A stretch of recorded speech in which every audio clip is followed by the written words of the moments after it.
Sim, irmãos, nós estamos trabalhando desde a aula passada a respeito dos evangelhos sinóticos.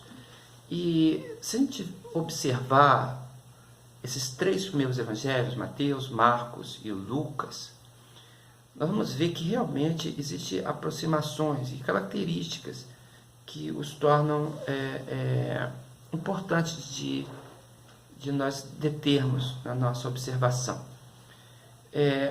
Os três aspectos de que eu estou me referindo nesse momento, primeiro, que existe uma semelhança estrutural na sequência em que os evangelhos são apresentados, uma sequência dos trechos, a sequência dos episódios.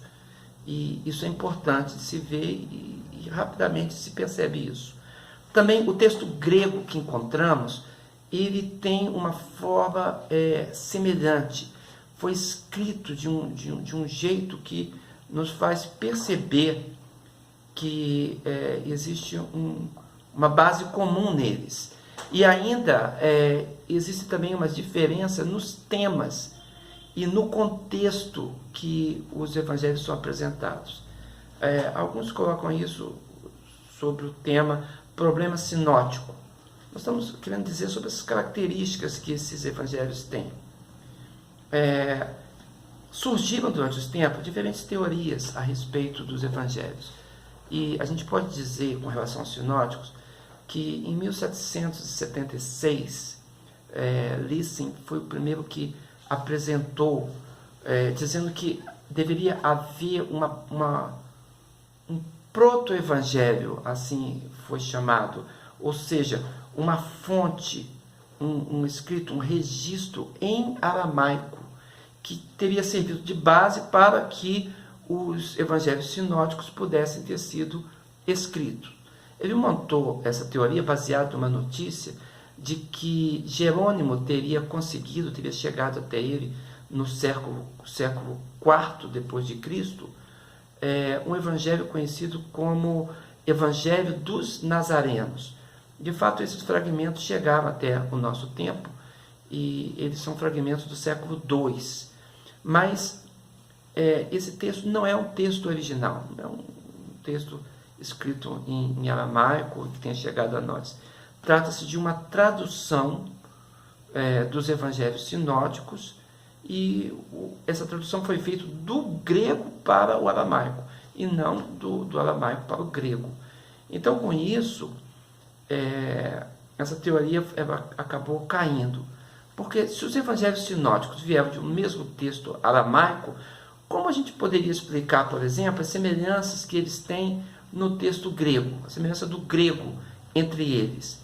Isso seria apenas possível se tivesse havido uma tradução desse texto do aramaico para o grego e agora reportada para dar uniformidade aos textos de que se escreveram Mateus, Marcos e Lucas. Então eles teriam que buscar não o texto original, mas essa suposta tradução para o grego que os ajudaria a escrever. Ou seja, muito confuso e essa teoria ela caiu. E a gente não tem vestígio também histórico de que isso pudesse ter ocorrido. Herder, ele pensou em 1796, utilizando esses elementos de Lessing, que talvez não houvesse uma evidência escrita, mas quem sabe essa evidência fosse uma evidência de tradição oral. Então, esse pensamento dele trouxe que talvez fosse plausível pensar numa tradição que os apóstolos e outros tivessem chegado a copilar ou juntar ou fazer uma redação extra a respeito dessa tradição oral para surgir então os evangelhos de Mateus, Marcos e Lucas. Teria sido conservado então afirmativas, discursos de Jesus que iam passando de cor, de discípulo para discípulo. Se realmente tivesse acontecido uma tradição, seja ela escrita ou seja ela oral, era claro que seria em aramaico, não em grego, devido ao aramaico ser a língua fluente e frequente naquele ambiente em que os discípulos estavam. Então nós novamente caímos no mesmo problema do fato de que os evangelhos sinóticos possuem muitas semelhanças no texto grego entre eles, ou seja, o problema persistiria, não estaria resolvido. Então passou-se um tempo e a gente sabe que Schleiermacher, em 1817, propôs que deveríamos considerar que os evangelhos sinóticos seriam uma coletânea de fragmentos de textos e que os discípulos teriam anotado, teriam guardado e depois compilado todas essas anotações para surgir então esses evangelhos. É verdade que sabemos que os discípulos dos rabinos e discípulos dos fariseus, eles faziam anotações, como se fosse um bloco de pensamentos. E a gente também tem o registro de Lucas, que ele inicia dizendo que ele mesmo fez pesquisa em documentos, Lucas 1, de 1 a 4. Isso explicaria talvez a semelhança entre os evangelhos sinóticos. E assim foi crido. Mas, se os evangelhos sinóticos são uma coletânea de fragmentos, como se explica a semelhança estrutural e até a semelhança na sequência dos trechos dos sinóticos?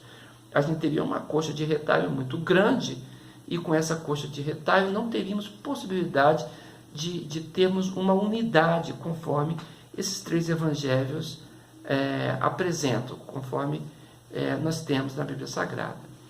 Então, passou-se o tempo, em 1835, nós encontramos Leschmann propondo que talvez houvesse, na verdade, uma dependência entre os escritos em grego. E essa sua suposição, sua hipótese, ganhou corpo, muitos adeptos surgiram. A gente sabe que Holtzmann, em 1863, ele concluiu então, juntou as coisas e incorporou melhor essa teoria, e ele concluiu que Marcos teria a primazia na escrita dos evangelhos e que Mateus e Lucas teriam se baseado num outro texto que foi chamado de logia, as pessoas conhecem como logia, né?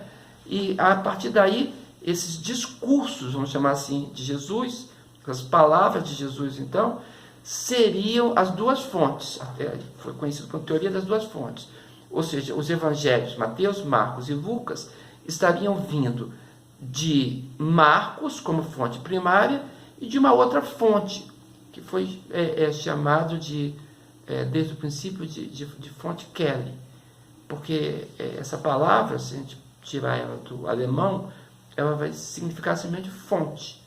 Aqui no Brasil ficou conhecido como fonte que, e todos ficavam procurando então essa fonte que, se havia evidência delas, as evidências nunca foram encontradas, mas uma quantidade de estudiosos muito grande seguiu essa teoria.